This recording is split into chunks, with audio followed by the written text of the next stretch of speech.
So, yeah, I recently pushed this out, but this same agreement was pushed out months ago when we was first looking at it. That's why I went ahead and printed it out and put it in front of each of us.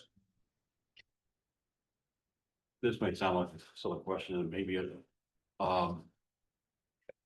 this group went out of business. Do they retain that as part of company, assets that was dealt with at their, bankruptcy or closing? Well, there are provisions in this agreement to where if they go out of business, that they would have to bring down their tower and make the property whole. Okay. But if they sold their business, it would just transfer like a lease agreement. But bankrupt would have then revert to us. Yes, yeah. I mean, the property's ours anyway. All we are doing is giving them a perpetual lease to it.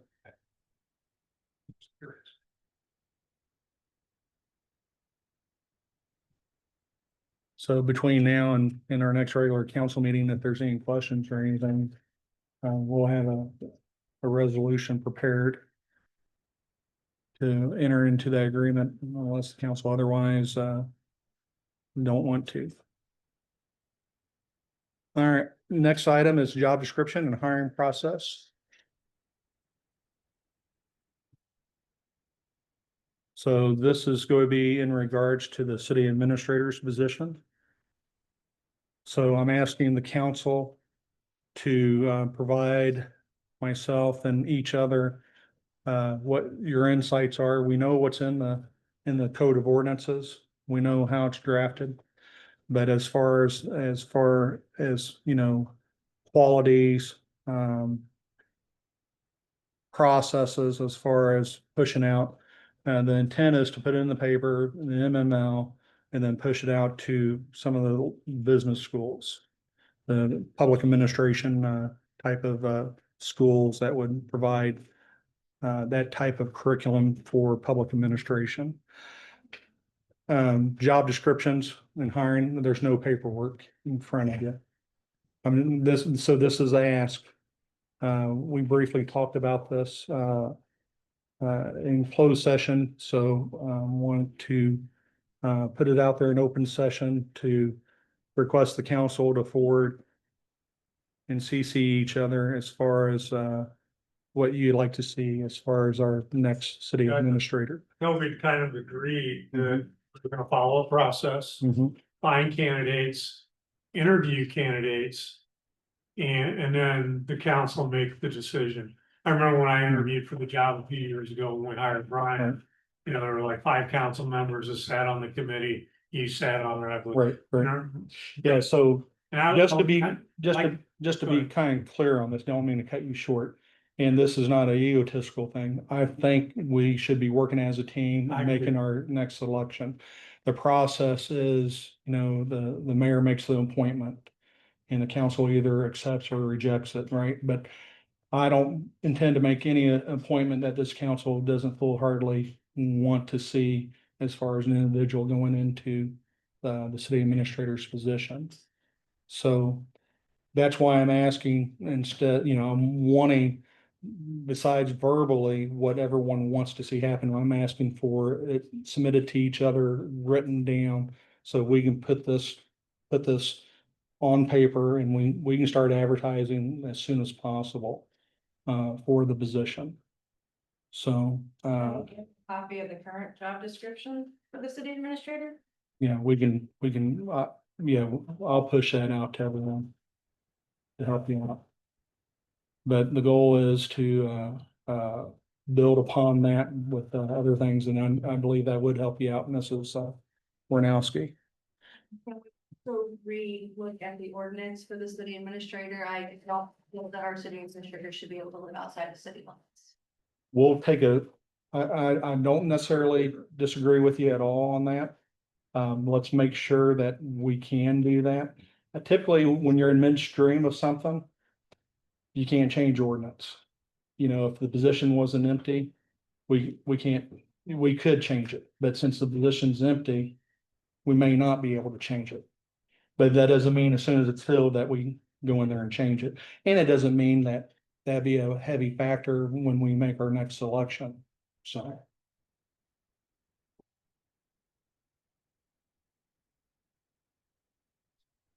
The next item, I'm gonna push that off to the enterprise update. I just handed it off. Enterprise.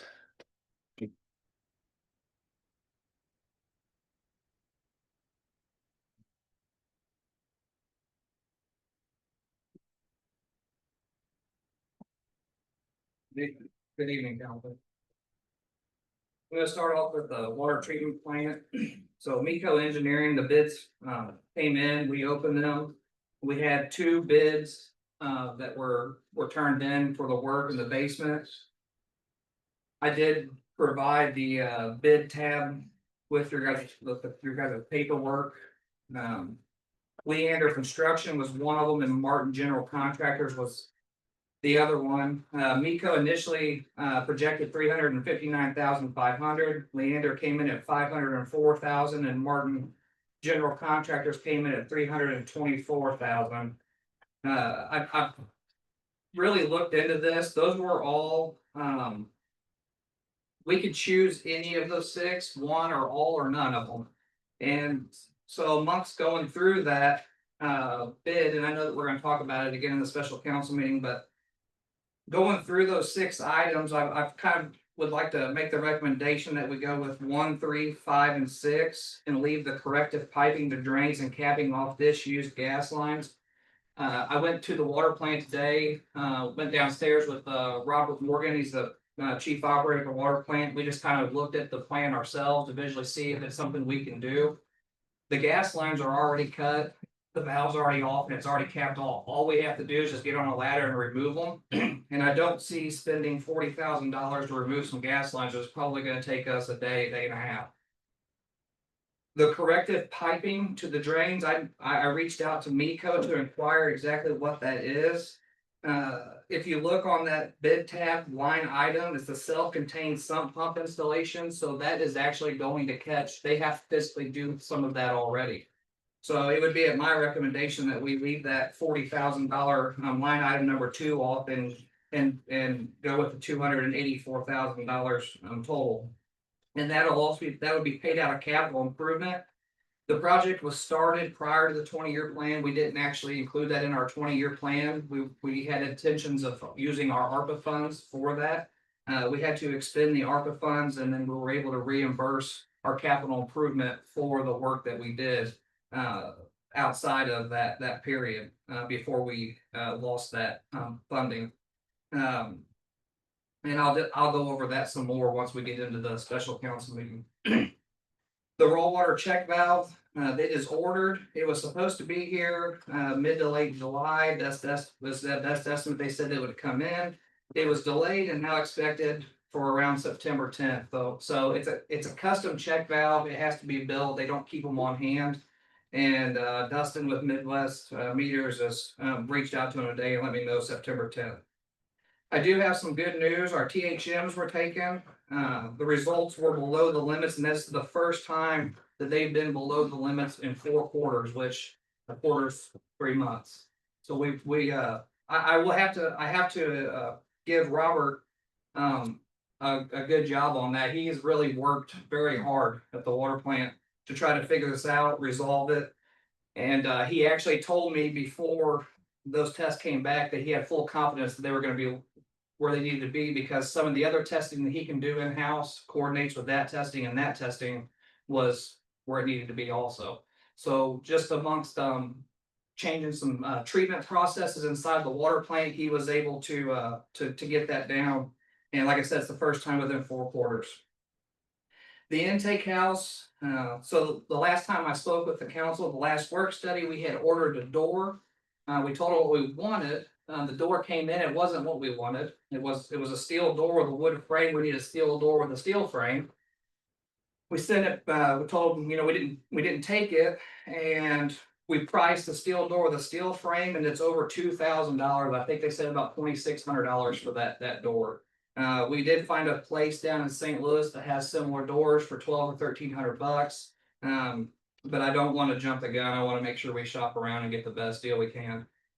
The other reason for the urgency to get that door replaced is with the flood waters, it comes up. If you ever look at that door, you can see about a 2 foot water line mark on that door. The 2 foot from the bottom to the top of that door has been exposed to that water and it's rusted and swelled, and you literally have to kick the door in every time you want in. So we need to get it replaced and taken care of.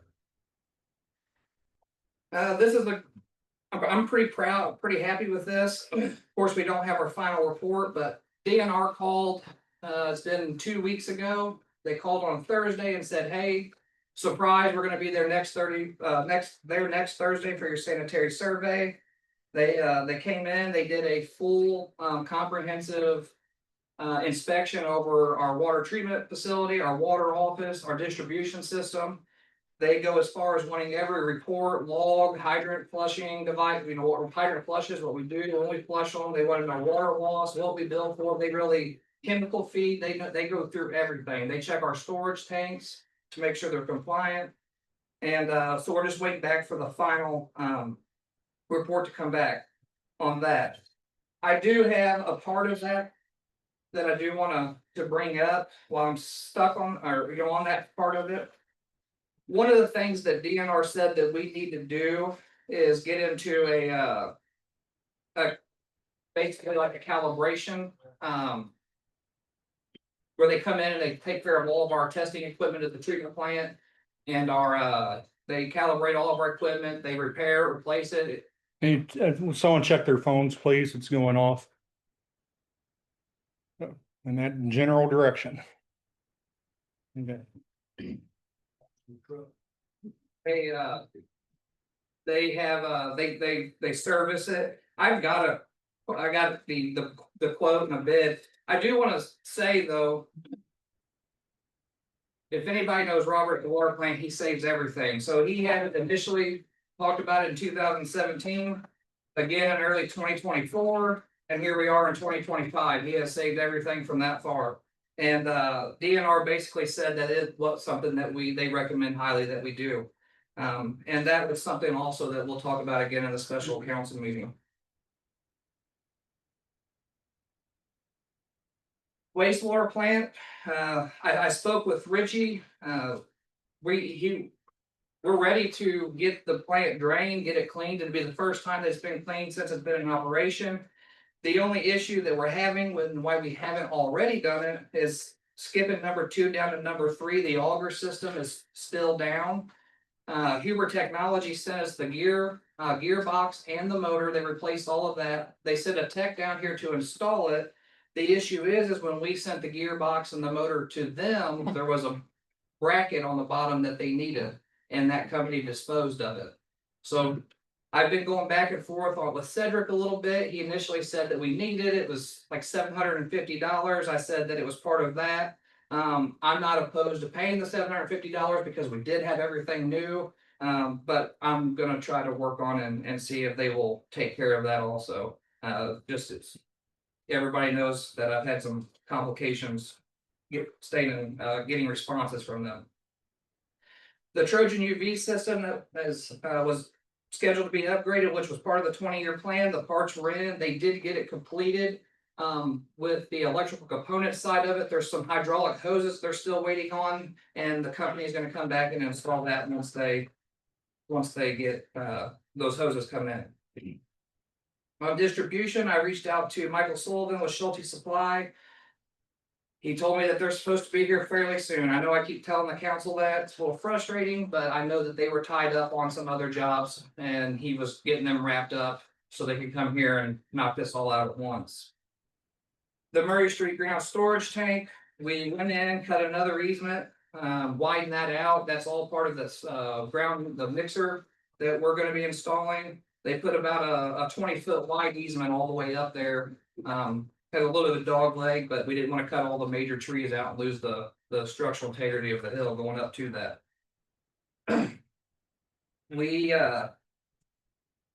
We're still working on our inflow and infiltration. We've got a list of manholes that are going to need work and require work. We could do quite a bit of it ourselves, and we're going to try to do as much of it ourselves as we can before we hire anybody to come in due to want to save as much money as we can. on that situation.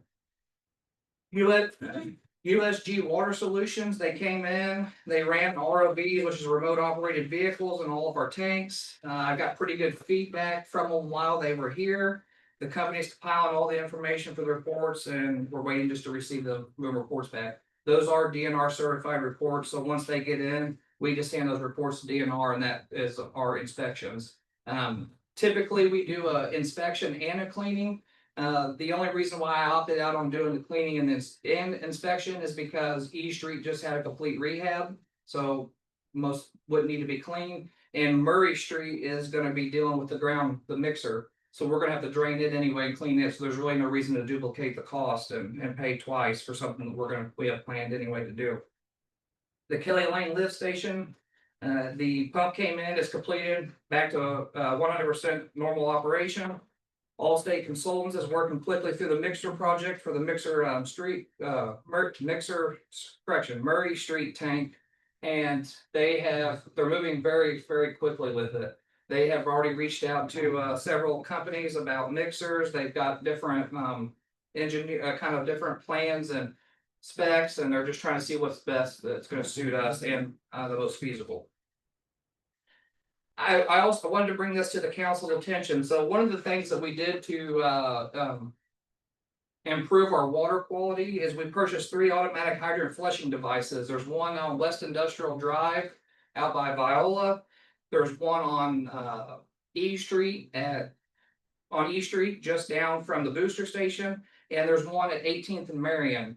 The 18th and Marion and the West Industrial Drive are both dead end mains, and if you don't, and a West Industrial Drive in particularly doesn't have very much usage on it, so that just makes sure we're flushing our old water and keeping fresh chlorinated water in there. If anybody's not aware, chlorine will dissipate and die in a water main, and actually water can go bad if it just isn't getting enough flow. So that's part of that process, and I wanted to let the council know that if anybody calls in about water running down the street in those vicinities, it's usually every other day, 7:30 in the morning, and it lasts 15 minutes.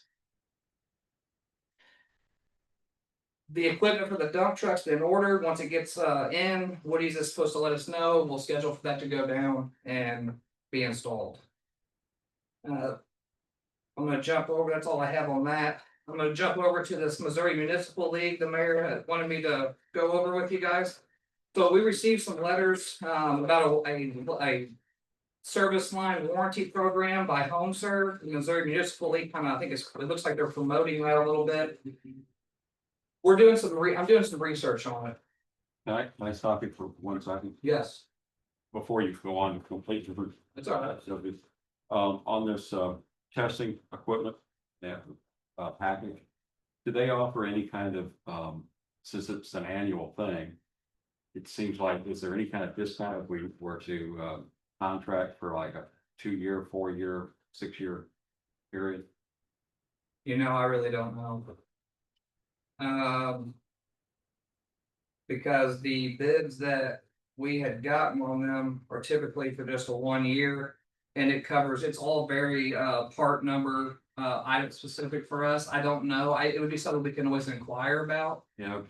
But I can tell you that in 2017, 2024, and then 2025, they've offered just basically the same kind of plan in the time frame. So I don't know. It sounds like something we ought to do. What would be great is to get it on a schedule and to get a long-term contract set up with them if possible. Be great to get this for that. Anyway, sorry. No, that's all right. Schedule comment. The service line warranty program, I've done some research on it. I have some concerns with it. They've got a lot of different options, different plans to choose from, different payouts, what they pay out for specific things.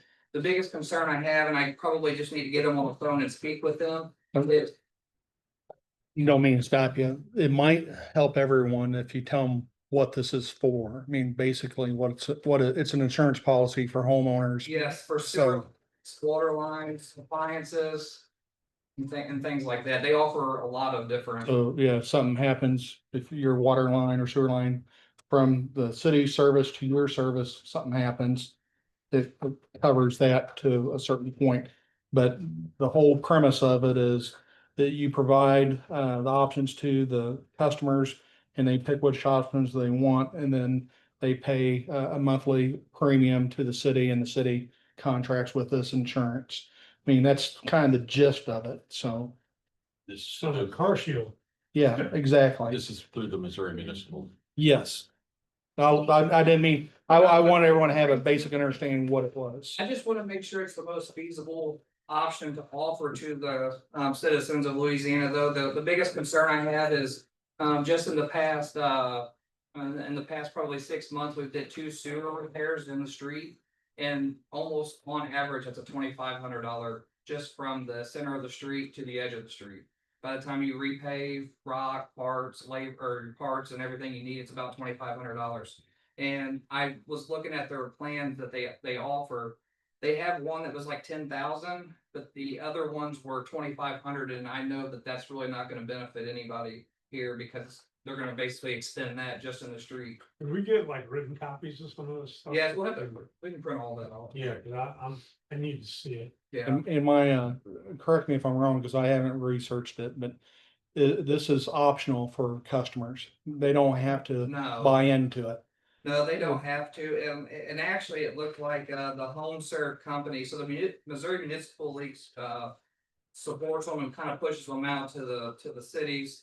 But it looked like the Home Serve themselves, the company themselves actually takes care of all of the legwork, so it's not actually something that the city would have to do at all. It would just be something that we would give them a list, and then they would come here and door to door and offer it and see. There was just a lot of stipulations in the back door that I didn't really agree with on them, and I just don't want to. Yeah, on the I don't stuff, want to tie our citizens up into something that can harm them, and then like, well, the city pushed it on us. or on the surface, promoted it it. looks like a great idea, but I wanna see the details. Yes. Oh, yeah. Go back a little bit. So on the bid, on number one, you said I recommend to approve numbers 1, 3, 4, 5, and 6 totaling 284,000. Which contractor? That would be with Martin Construction. Okay. I didn't get into a lot of detail because I was going to talk about it in the special Okay, meeting. okay. Also, just for council, I know you already talked about, this is something that our citizens really needs to understand on the TTHMs, you know. Last year, over the last reporting period of 3 months, you know, we had THMs of 125, which is crazy, right? On an average, going back to all the way back to 2008, for the same period in time, an average for the city was 65. The hotter the months, the higher the THMs. And this past period, correct me if I'm wrong, is 27. 27, making our average 60. I think Yeah. is what it was. So I'm talking about just the single test for Yes, the I think it was month. 27. So if, you know, compared to our average, it's 27 compared to 65 being our average. So that's a lot. That's a major improvement. And I can only anticipate it improving even more once the mixers and the hydrant flushing and everything gets fine tuned in. Well, I just wanted to point that out. The lift station and booster station, you kind of mentioned the Kelly Lane lift station, and I also know that we talked about where are we at as far as getting them tied up into our what's the name of it, next to our computer system, so we can monitor the lift station. Yeah, SCADA. Yeah. Mission controls. Yeah. We call it's mission controls and it's actually SCADA. Oh, I'm blanking out. Hydrokinetics is supposed to be here. We have those PLCs the council approved at the last meeting. They had to order those, and as soon as he gets in to install those, he's actually gonna look at our Highway 79 booster station and our Kelly Lane lift station to see if we can get that on the same monitoring system as everything else. That's the only two parts of the city that or enterprise that are not monitored on a recording. Is this one down here connected to it? I know it's got the light, but it's connected to it. Okay. And then West Industrial Drive does too. Kelly Lane did have it, but they just opted out and didn't use it anymore, so Okay. we need to get it back. Any questions for Clinton? All right, thank you.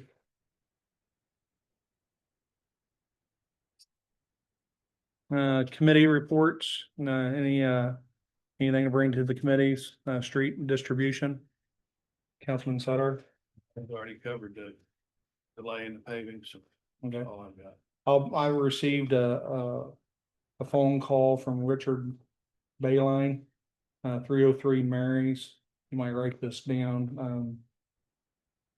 Anyway, he said the storm culvert out front is silted in pretty bad. It's starting to erode around his yard. I did forward a copy of that message to Clay as well. He said he spoke to you about last week about it, so. Infrastructure, grounds, streets, sidewalk, Councilman Gott. Not ready at the moment. All right, public safety, police hiring, Councilman Swett. Ordinance, Councilman Twitchell. Nope. Say something about what, Yeah. we have so many people mowing their grass on the streets. Mhm. And you can go by the drains right now and see all the grass piled up on the storm drain. And there's an ordinance and it's not just, it's really bad on Border Street, but it's actually all over town. And one person that's particularly doing it is our abatement person. Okay, our And he's contractor, really bad about it, but there are just a lot of citizens on Georgia Street that are blowing it into the street and they're not blowing it back out. They're just leaving it there and it's building up on our storm drains. will you get a hold of our contractor and advise them we have an ordinance? It's also dangerous when it gets wet.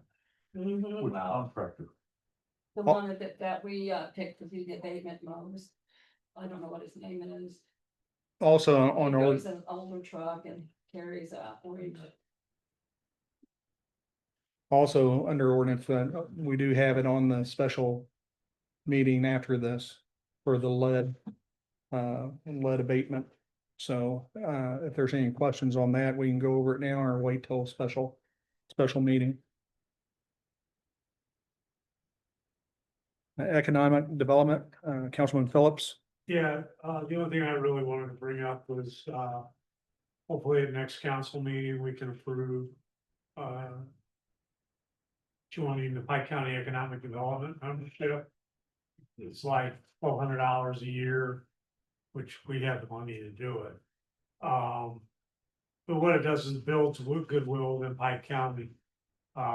We have to get out of the mentality that could, Pike County stops at Bowling Green. And, I've met with the head of this on one occasion and, she would like to see us join, since apparently the membership tends to be that part of Pike County heavy. And she does do some great work and things like that. So in my mind, if nothing else, it just builds goodwill.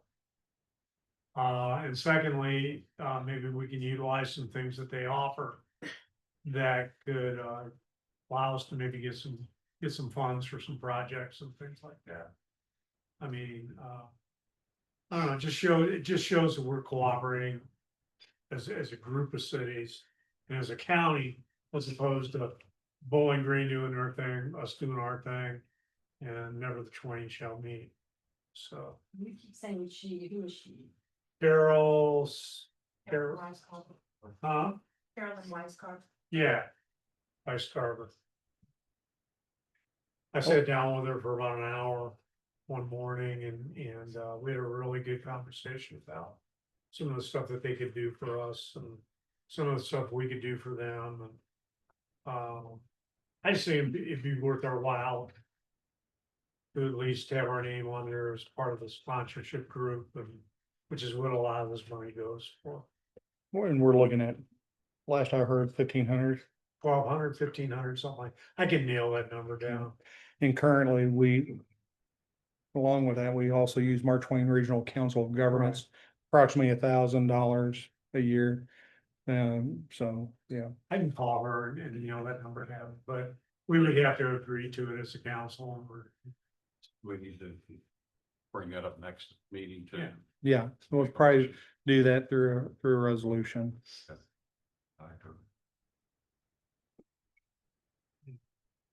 It's just another resource. Yep.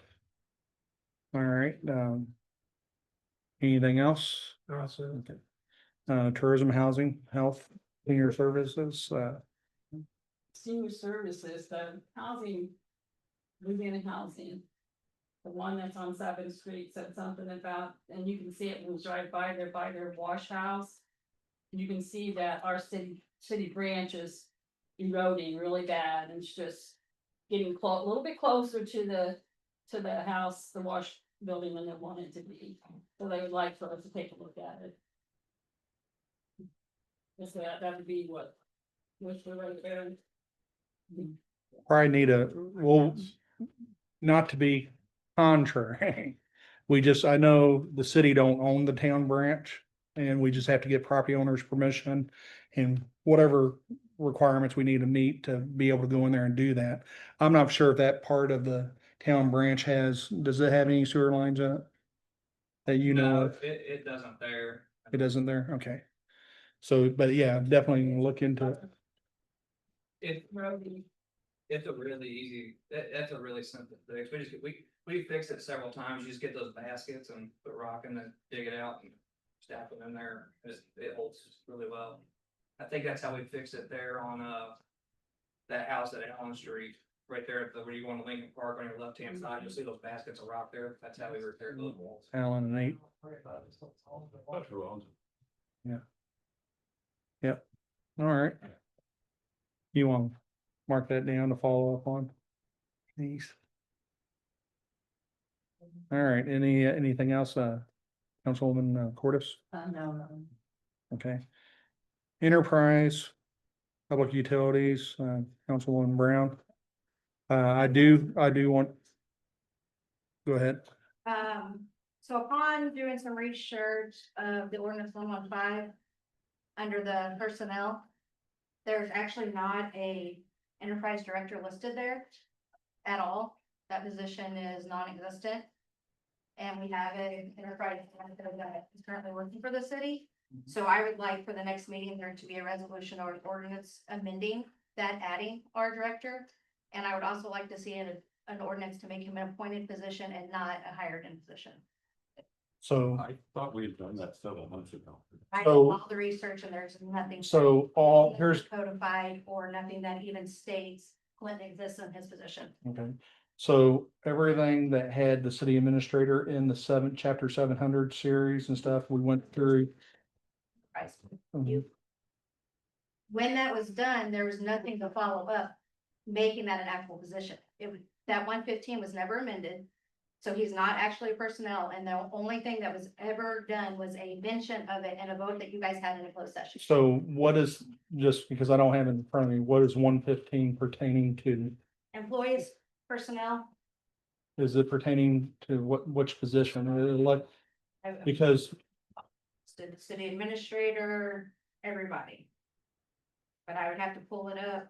okay, the only reason I ask, because typically, historically, elected officials that have become appointed officials, like the city clerk, city treasurer, the city administrator, it is spelled out there. As long as we can do it statutorily with the state, I'm not opposed to doing that.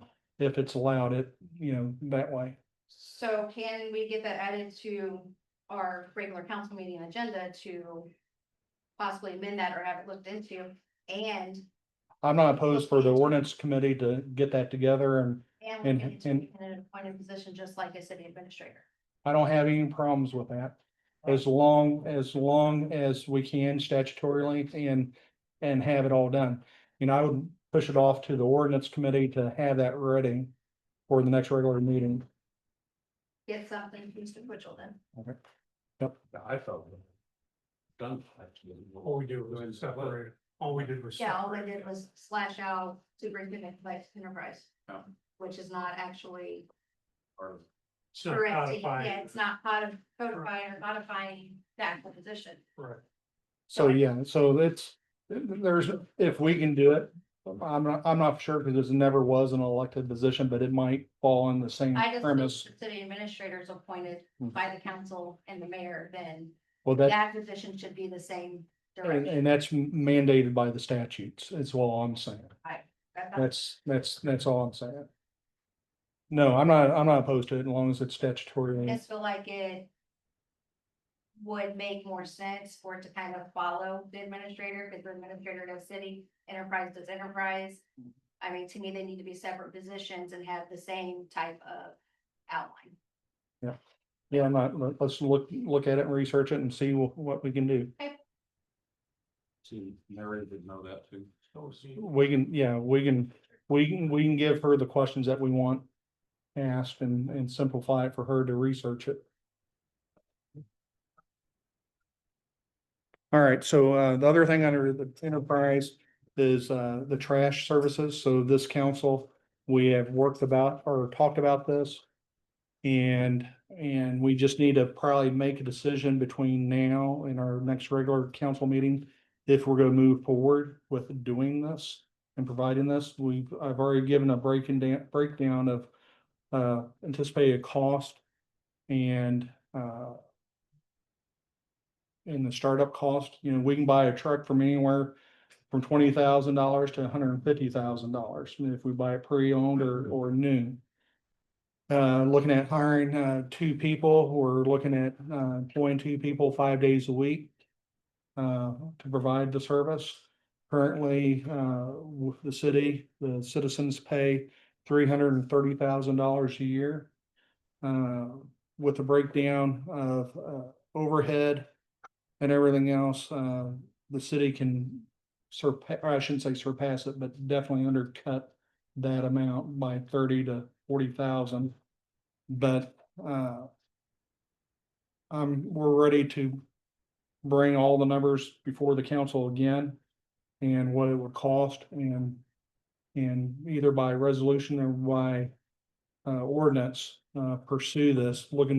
I'm anticipating the start date of January 1st. The current contract that we have has already been reviewed by Mary, and it can be busted easily because they're not following the contract. There's several points in the contract that our current vendor is not doing per the contract. One of those things is to provide a monthly or quarterly update to the council in person. And I just know if we don't discuss this and bring it up, it'll fade away. So if the council wants to move forward with this, we need to set. Resolution rather than ordinance. Yeah, we can probably do that as well. I have to ask, let's ask Mary. It's Mary, but it would seem to me an ordinance would kind of complicate things more in terms of flexibility, where a resolution will give us a little more flexibility in terms of dealing with it. Right, You know, we're gonna get totes, you know, they're gonna pick up one item a week like the service we already have. so that would be, that'd be dependent on the policies that we've put forth with what the service we can. Right now, they only pick up once a week. Yeah, I know the same vendor picks up a Bowling Green twice a week. So until we kind of dive into it and see what's going on, I don't see why we could not do that. Well, I just think if we're going to give it an honest comparison, that we need what service we have right now compared to what service you're asking the citizens to Mhm. us to switch them to. So I think totes is one part of that, and then the pickup that we can put one large item out every week is Right, part of that too. right. I'm just worried about the number of employees it's gonna take. We're saying that we can do it with 2 people. We would start out with 2, anticipating I 2. think we probably need to have 2 people that are actually on the street. We need to have at least another person, office to deal with that. Well, we got that now already. So we already got office personnel. We may need an additional one. Clint and I kind of talked about that briefly. But bottom line is if this council, if we're gonna move to do this, we need to establish a plan and go ahead and move forward. I think the research that we've already done, that it's feasible, it's doable. It's not only will provide potentially and I'm not gonna say it, I'm not gonna promise that it's gonna cost anyone less. But what I will promise, I believe wholeheartedly, is that we can provide a better service. Whether that's twice a week or whether it's going up to an elderly person's home and picking up the trash from their door versus, what's going on now. That's one of the issues that we've had with Yeah, our but vendors. The company right now wants to charge $17 to walk 4 foot. No, they Yeah. would charge $38 to walk. Yeah, it's 17 in addition. 17 for regular pickup. And they want to charge more. because 30 you can't- something to walk. the You're floor. too elderly to push it 4 foot. Yeah. So yeah, if we could just get something on paper. So, everyone, if you don't have that, you'll be seeing some stuff pushed out as far as the cost and so forth. So, and part of that would be looking at totes and what type of transition that would be. It would be looking at overhead as far as personnel, overhead for fuel and equipment. And, looking at as far as how many times we provide the service a week too, so. I've done some research on this trash service, it's doable, I just have concerns of how we're gonna pay for everything. Up front, the issue is we've just got a lot of, we've got like $1.2 million worth of projects going on within the city right now. That are scheduled to hopefully be completed by the new budget year of 2026. And I just wanna make sure that we can pay for it, so I guess I'm asking him for myself as a council, just make sure that we we're able. to Yeah, do so- it.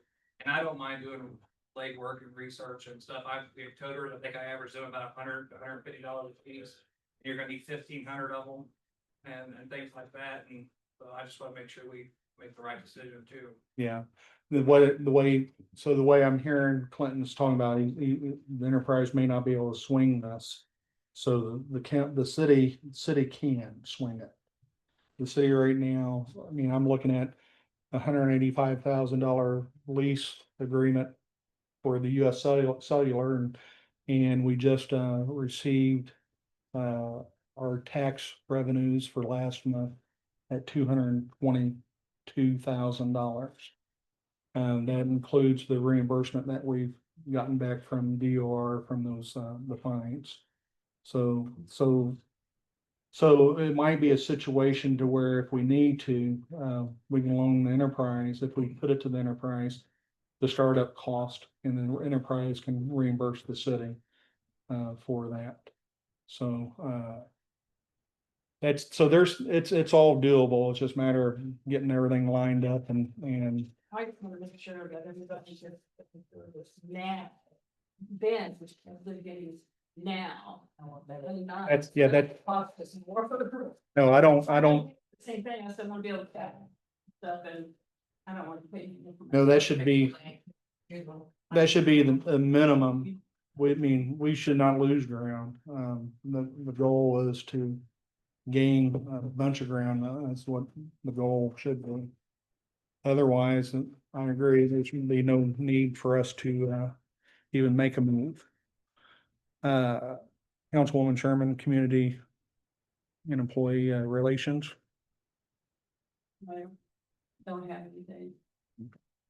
Councilwoman Cordis, Animal Control. Well, the inside of the animal shelter got painted in the office area over the week, so it's tan instead of blue now. Okay, yeah. Good.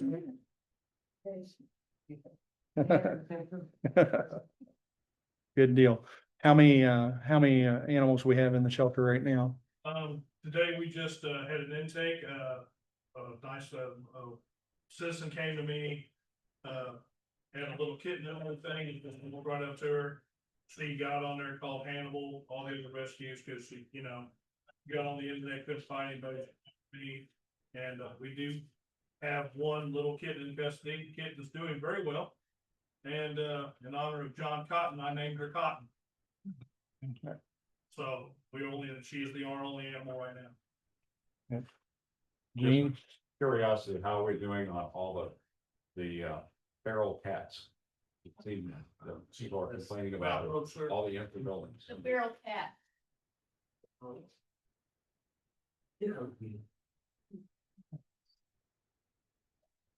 Number one, I had a phone conversation today with 3 or 4 people, big people in Lincoln County, St. Charles County and everything. And talked to them how they were doing their team. Good news, Louisiana, we're not the only one with 150 battalions of cats that are sieging our city, okay? It's a worldwide Wide problem, there, not yes. As long as they're Councilwoman armed. Portis is correct. I've looked at some ordinances that Councilwoman Cordis wanted me to check into and everything. We will have to adjust maybe a few of those, not only on those cat ordinances, but also on dog ordinances. You have several suggestions, very unfortunate suggestions that come my way. Of course, I'm out on the street and animal control says, some of the citizens like,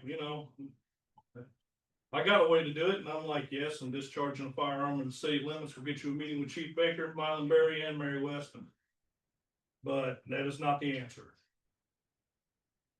I am doing my due diligence. If all of these citizens I serve will bear with me, I'm working on it every day.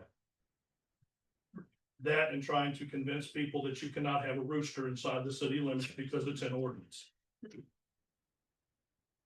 What are we doing about? This is getting to be kind of a problem. I like to walk in the morning. You can't hardly do it anymore because all the damn unleashed dogs. I know up on Kentucky, there's been a couple of instances where dogs have attacked people or have gotten aggressive. with them. Exactly, Councilman Phillips, and I will tell you They need that to enforce I that ordinance. proactively wrote over 7 tickets because of it. They're like, it's under my voice command. I said that little baby walking by with that ice cream, that dog wants that ice cream. There's no voice command there.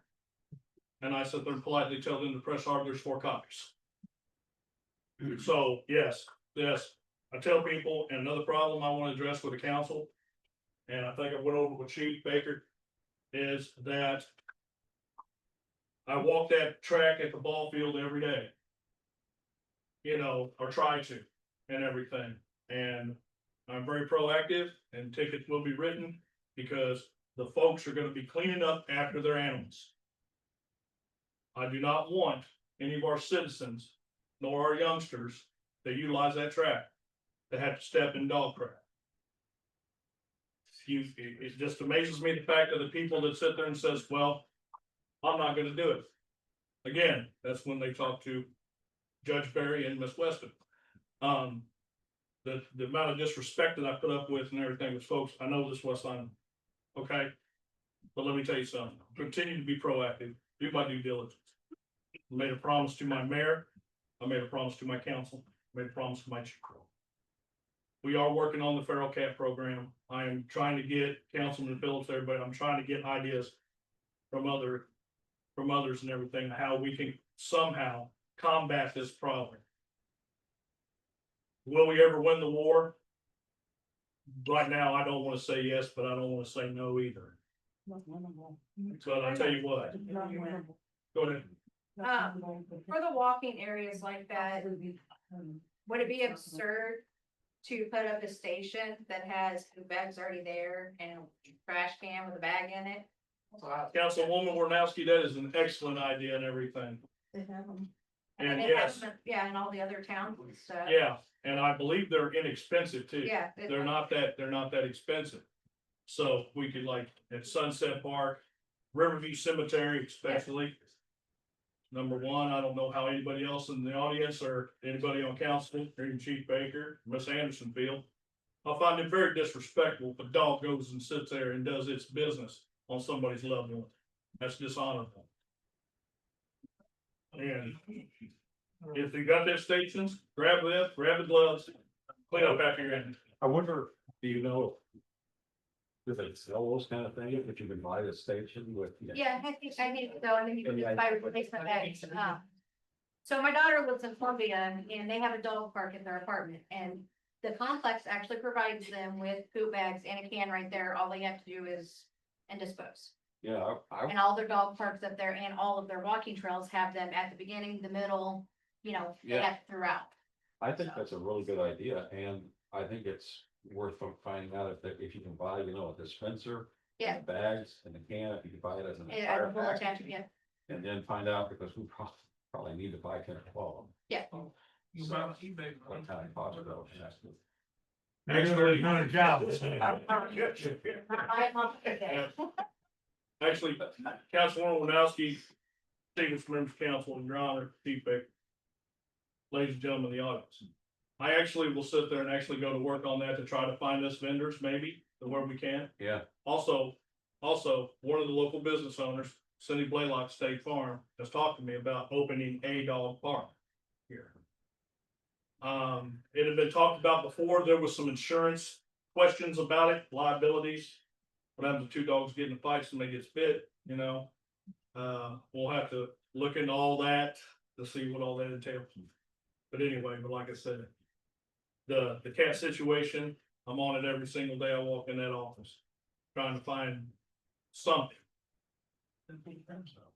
Yeah, well, and I went over something with Councilwoman Portis tonight and Chief Baker, and I will continue on that as soon as I get more information on that. I'll pass it on. Thank you, Gene.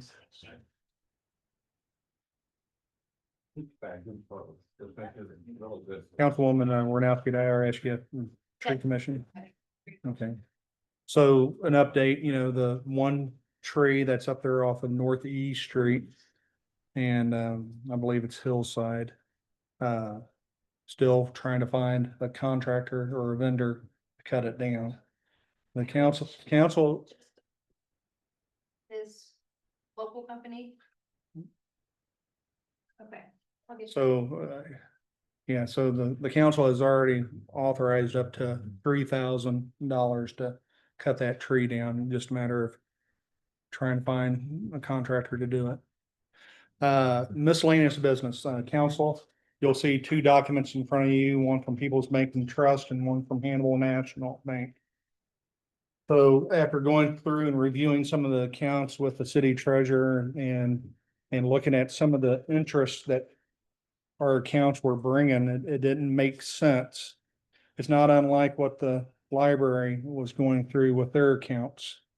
We found an account that, you know, had $375,000 in it, drawn, you know, 0.9%. And we've had other accounts, 150,000 as drawing 0.1%. That's zero, you know. Yeah. You know, so basically, took it upon, ourselves to reach out to People's Bank and Trust and Hannibal National to look at the services that they provide us.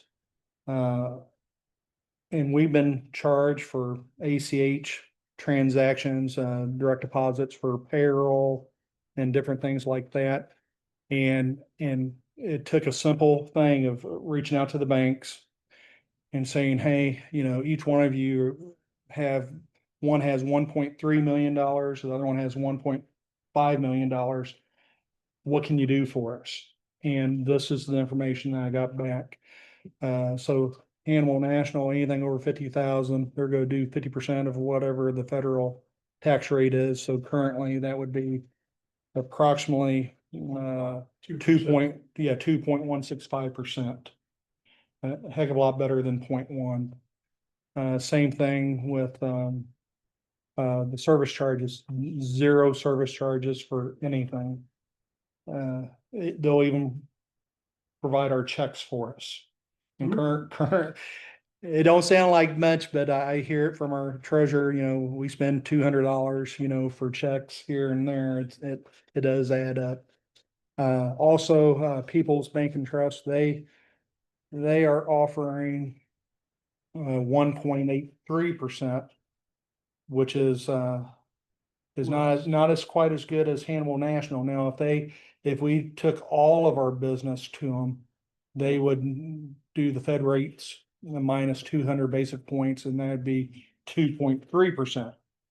But my recommendation wouldn't be to utilize one bank for that difference, but my recommendation is to go ahead and enter into agreements where our accounts stand as, where they are right now, enter into agreements with this for People's Bank and Trust and for Handle National, nothing changes except we got it in writing that this is what they're going to charge us and our minimum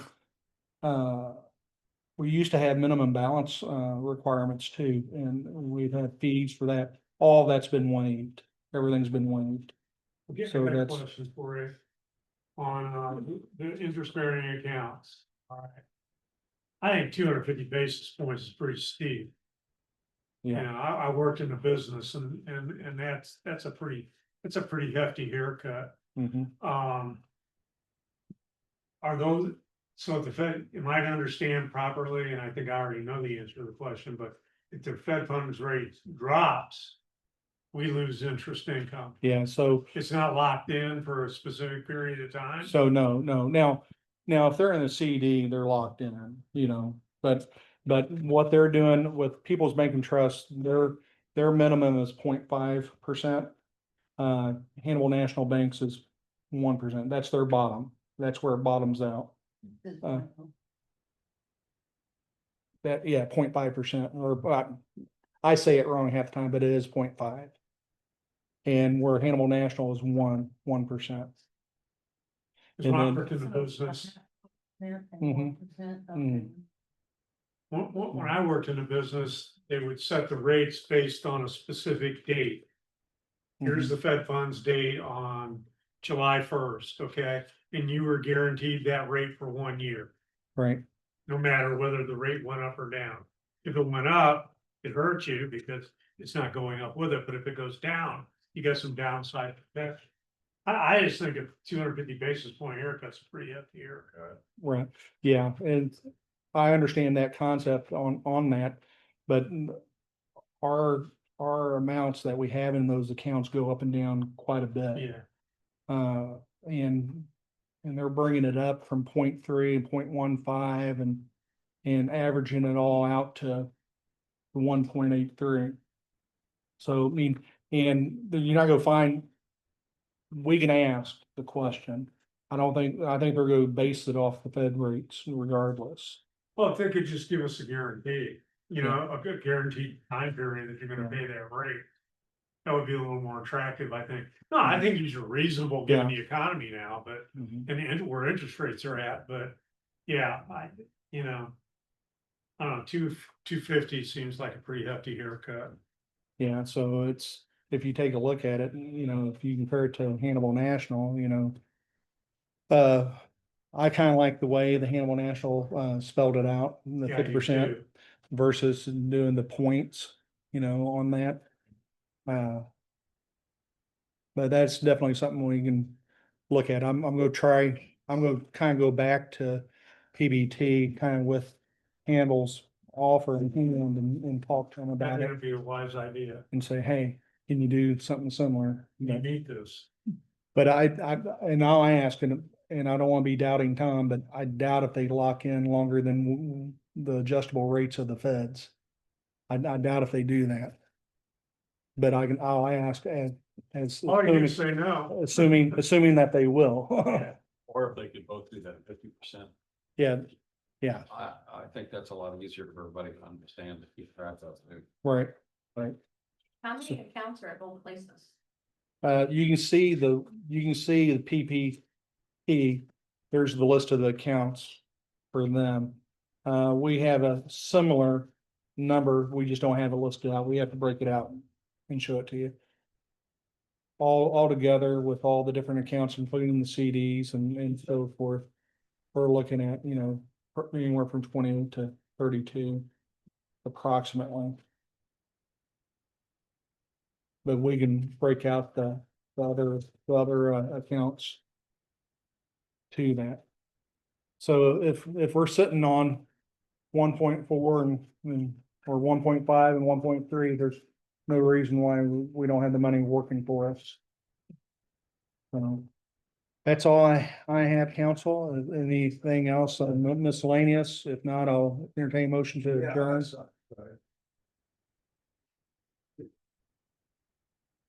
Okay, how much money did you finally get back after all the fines? We don't have the total amount broken down. It's approximately Find 100. out. It's approximately $120,000. What about the other 70,000, 80,000? Yeah, that's would be considered a fine. We're not gonna get that back. We're not even looking to get that back yet unless we get some help from the state. How come you got house numbers on your house? Take a motion to adjourn. Don't answer In a that. second, Your thing ain't got a sidewalk. You park on- all in favor, say yes. Yes. Opposed, like sign. We are adjourned. We will be going in closed session in 5, or not closed session, but special session in 5 minutes. 5-minute recess.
$85,000. Bye, Gene. I'm calling this special council meeting Monday, August 11th, 2025. Call the roll, please. Here. Here. Councilman Maybe. Down here. Sutton. Here. Councilwoman Brown. Oh, Councilman Gott. Here. Councilman Mitchell. Here. Councilwoman Thurman. Yes. There being a quorum, I'll call this meeting to order. First item on the agenda is the Hawk service contracts.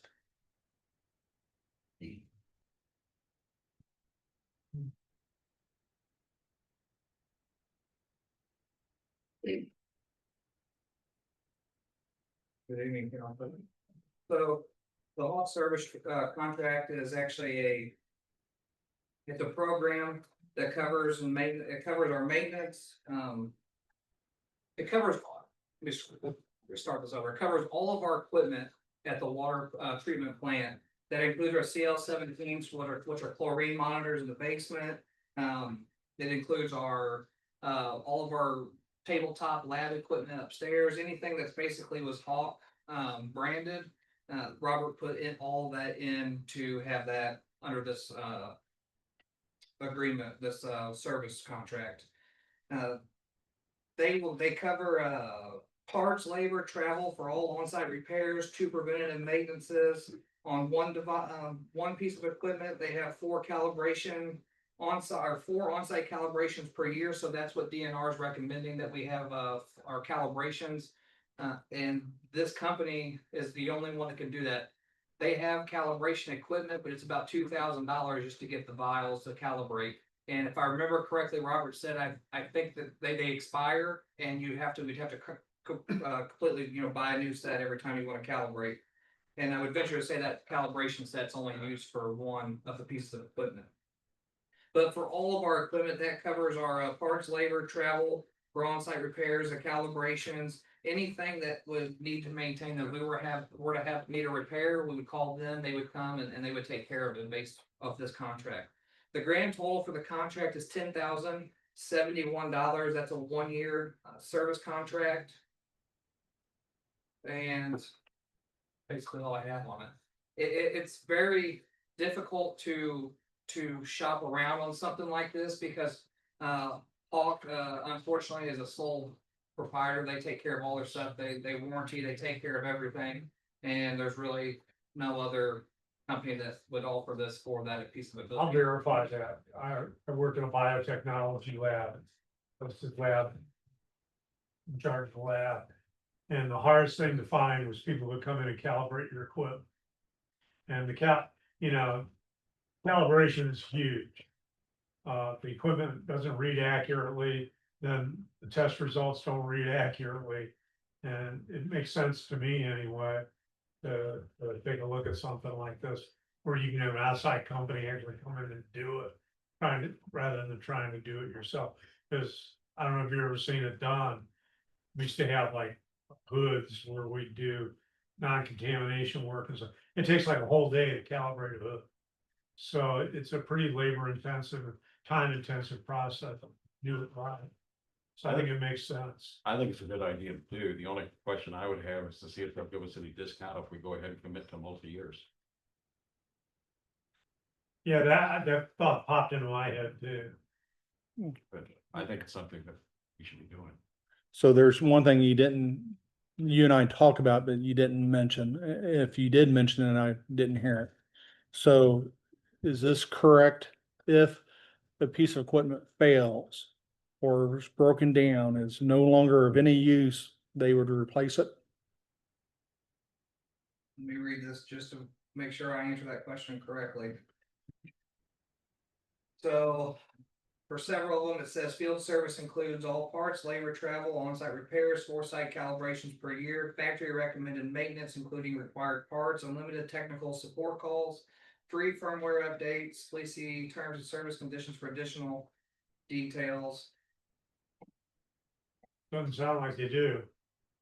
I would say probably not. I will tell you, we just bought a new piece of equipment it was $4,300. And we budgeted this year, and it was on our 20-year plan to replace another one of the pieces of lab equipment down there also. It just says my service is important, extends the life of your clock instruments. It doesn't say anything about replacing them. It basically would extend, it would probably extend the life expectancy of them before they would basically just say, this is no longer. But they are covered parts. Yes, all parts, labor and travel for on-site repairs. Each one of the other two pieces of machine, of equipment, had a foresight, 4 on-site calibrations, with the other piece of equipment has travel. On-site 2 preventative maintenance visits per year, so they just come twice a year just to maintenance them.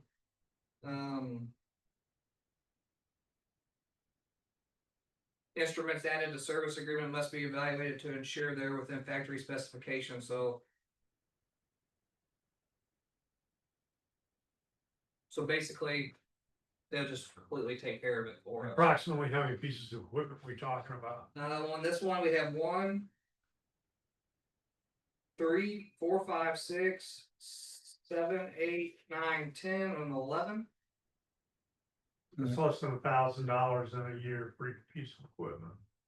And we basically are gonna be, and if you, with the piece of equipment we just bought, and I can't remember exactly, but I think it was $4,300. That was for one of the turbidity meter, and we budgeted for another one. I think it was gonna be roughly 4,000. You're right at what, $7,500 just in a year and a half, a year basically, on 2 pieces of equipment that are gonna be brand new. And and like I said, Robert has pushed for this for quite some time, 17, 24. And then, currently we just updated the quote too, and it just kind of ensures the life. We make sure we're testing everything's testing appropriately. My mind just keeps going back to before the 5-year plan or 20-year plan or whatever. When we would sit here as a council, and it seemed like every council meeting, we were having to approve a $10,000 purchase to fix this, or $5,000, $8,000 fix. Where this would eliminate a lot of that. It would definitely take care of all of the pieces of equipment Right. that. And entertain a motion to approve. Second. Second. Any discussion? And hearing none, all in favor, say yes. Yeah. Yes. Opposed, like sign, motion carries. Water treatment basement bid.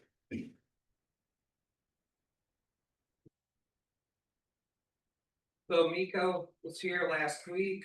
We opened up the bids that the 2 companies, let me get them here. The two contractors submitted.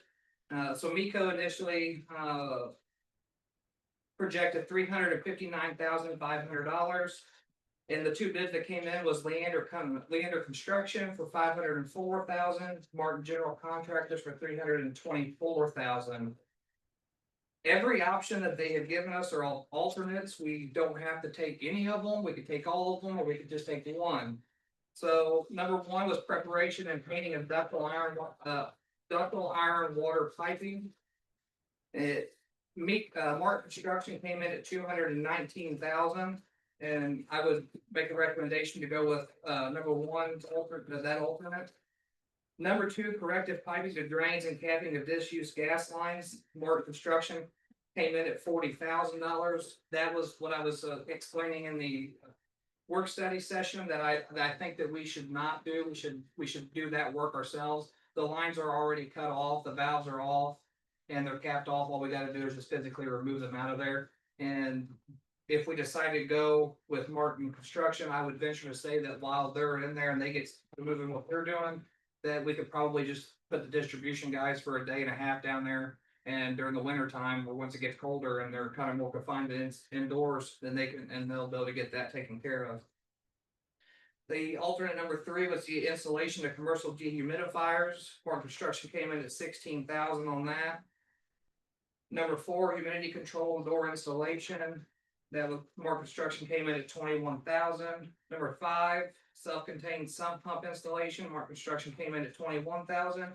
And number 6, leaking fittings and seals correction. And Martin Construction came in at $7,000.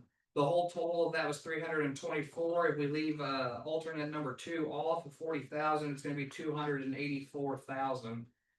It's very imperative that we do the leaking fittings, the self-contained sump pump, the humidity control, and the installation of commercial dehumidifiers, because the biggest issue that we're dealing with right now is this, some of the pipes, the fittings are leaking. And being in a basement, there's not proper ventilation, it's just high humidity, it's actually caused rust and corrosion on the pipes, which is where alternate number 1 comes into place, painting and preparation and painting of the ductile iron water piping. I thought you were gonna say. Yeah, question. How come, I mean, Martin seems very reasonable on everything except this one point, which is number 4. When you compare what the other companies are saying for that, they're saying 9,500 and 8,000, and then Martin comes in at 21. And it's like, wow, It's very strange. what's, why are they so low and he's so high? Any idea? Miko said the same thing because item number 1 for Leander was 366,000 and Martin came in at 219,000. Yeah, Miko kind of anticipated that Leander was using a third party to do the work, and basically Leander was gonna make some money off of that. So basically Miko confirmed that, the company that they initially had looked at it was at 230,000. He said he doesn't understand why they added $136,000 to it. And then he only assumes that they just wanted to make some money. And that's where the big difference came from. But they're actually all very, very strange. From Leander to Martin on number 2 was 8,000 versus 40,000. yeah. And then number 3 was 58,000 versus 16,000. I mean, they're just very odd numbers. All these numbers are kind of all over the place. When I do mine, do you, they do like a itemized breakdown? That's what this is. Okay, I was just.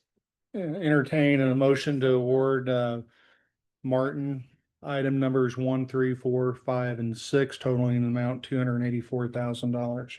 So moved. So we have a motion and a second. Any discussion? Hearing none, all in favor? Just wonder if there's any way to discuss with Martin that $21,000 and see if that's a firm number or if they can, what the other people are saying. I discussed the 40,000 of removing the gas lines and things like that. When you go into that, you actually restart. They have to resubmit bids and things of such. And to kind of elaborate a little bit, August of last year, the council actually approved to move forward. And there was some big discrepancies with the engineering report, and that's why we had to do this. So this is actually the second time the council has seen something from this basement, or from dealing with this water treatment basement. Okay. Any other discussion? Hearing none, all in favor, say yes. Yes. Yes. Opposed, like sign. Motion carries. Entertain a motion to give Bill 7243 first reading. So move. Second. Any discussion? Bill number, since we haven't paid this. 7243. You should be looking at what will be, if passed, ordinance number 9-2025. So any other discussion? Take a roll call, please. Yes. Councilman Porter, Okay, I got lost somewhere. What are we voting on? Given this lead ban ordinance a first read. Okay, yes. Councilman Phillips. Yep. Councilman Sauer, Yes. Councilman Brown, Yes. Councilman Dodd, Yes. Councilman Mitchell, Yes. Councilman Sherman,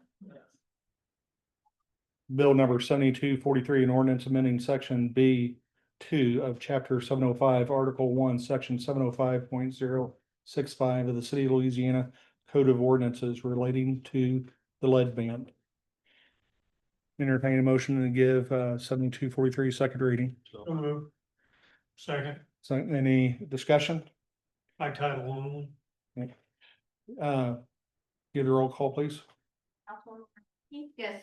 Councilman Porter, Yes. Councilman Phillips. Yep. Councilman Sutter, Yes. Councilman Brown, Yes. Councilman Dodd, Yes. Councilman Mitchell, Yes. Sherman, Yes.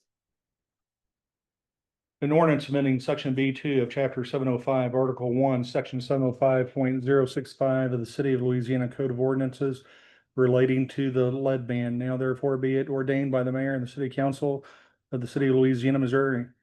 Read 2 times and passed this 11th day of August 2025, so it be ordained. Entertain motion to adjourn. Don't move. Second. 9-2025. Any discussion? All in favor, say yes. Yes. Pose like sign. We are adjourned.